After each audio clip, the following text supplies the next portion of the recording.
Assalamualaikum warahmatullahi wabarakatuh. Perkenalkan, kami dari kelompok 4, kami akan menjelaskan mengenai ekologi pemerintahan. Kami beranggotakan seperti berikut.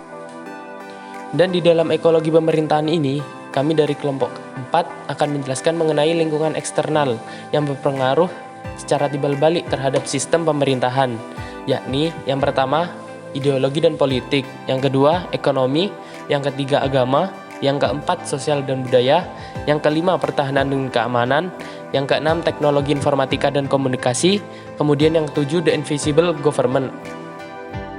Yang pertama, ideologi dan politik. Dalam awal terbentuknya pemerintahan, faktor yang terpenting adalah adanya ideologi dan politik, karena kedua hal tersebut yang akan menentukan bentuk negara, sistem politik, serta hubungan antar negara dan pemerintah dengan rakyatnya. Apabila bangsa Indonesia meninggalkan Pancasila sebagai ideologi berbangsa dan bernegara, niscaya akan ada upaya dari berbagai pihak untuk menggantikannya dengan ideologi lain, baik kapitalisme maupun Islam sebagai ideologi, serta antara negara barat dengan Cina. Hal tersebut akan membuat Indonesia menjadi medan pertempuran ideologi yang apabila tidak diantisipasi secara cerdas tidak menutup kemungkinan Indonesia akan menjadi Timur Tengah jilid kedua, yakni perpecahan. Ekonomi. Pada sistem pemerintahan yang berideologi sosialisme, kegiatan ekonomi bangsa dikendalikan oleh pemerintah. Pada sektor swasta relatif terbatas. Birokrasi negara memegang peran penting dalam mengatur jalannya ekonomi bangsa. Model ini memiliki keunggulan apabila dikendalikan oleh pimpinan pemerintahan yang jujur, maka ekonomi bangsa tersebut akan naik. Begitupun sebaliknya, jika pimpinan pemerintahan memiliki integritas yang di bawah rata-rata atau tidak jujur, akan menyebabkan pemerintahan yang otoriter dan berpotensi besar untuk terjadinya korupsi. Sosial dan budaya. Sistem pemerintahan daerah A dan sistem pemerintahan daerah B sedikit banyak memiliki budaya pemerintahan yang berbeda, mulai dari cara berpakaian, cara berbahasa, maupun cara menjalankan pemerintahan. Pandangan Nasabit dalam menghadapi era globalisasi, langkah strategis yang perlu dilakukan adalah dengan membangkitkan kekuatan budaya lokal untuk dapat berkiprah di kancah global.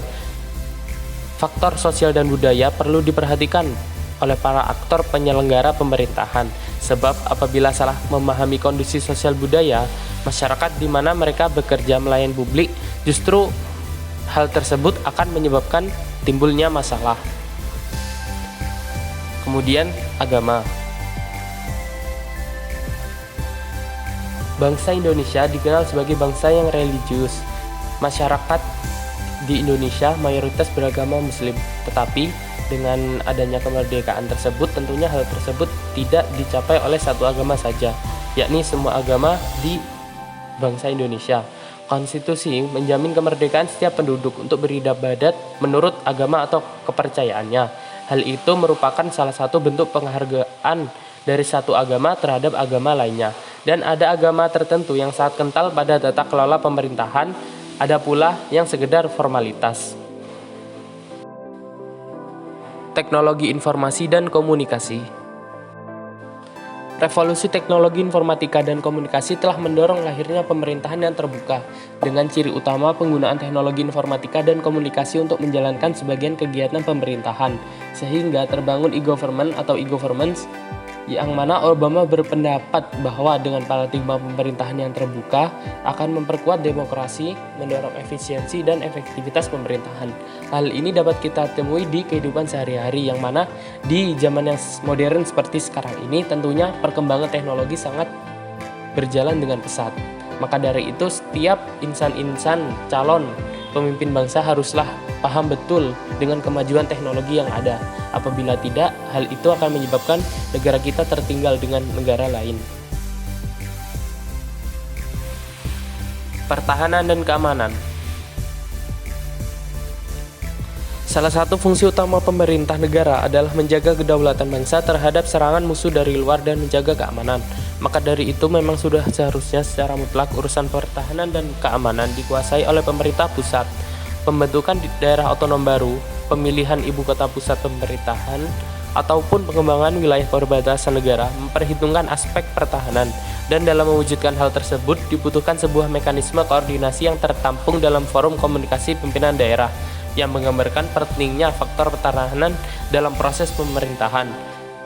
Apabila tidak ada pertahanan yang baik dari pemerintah, maka bukan tidak mungkin bangsa Indonesia akan kembali lagi jatuh ke tangan penjajah. Dan yang terakhir yaitu invisible government atau pemerintah bayangan. Lingkup eksternal dari pemerintah bayangan ini didasarkan pada pernyataan bahwa kekuasaan politik yang sejati dan aktual tidak dimiliki oleh perwakilan yang dipilih oleh masyarakat, misalnya Kongres Amerika Serikat, melainkan orang-orang yang memegang kekuasaan di balik layar, di luar institusi demokratis. Menurut kepercayaan ini, pemerintahan yang terpilih secara resmi sebenarnya hanya kaki tangan pemerintahan bayangan yang merupakan pelaksana kekuasaan eksekutif yang sejati.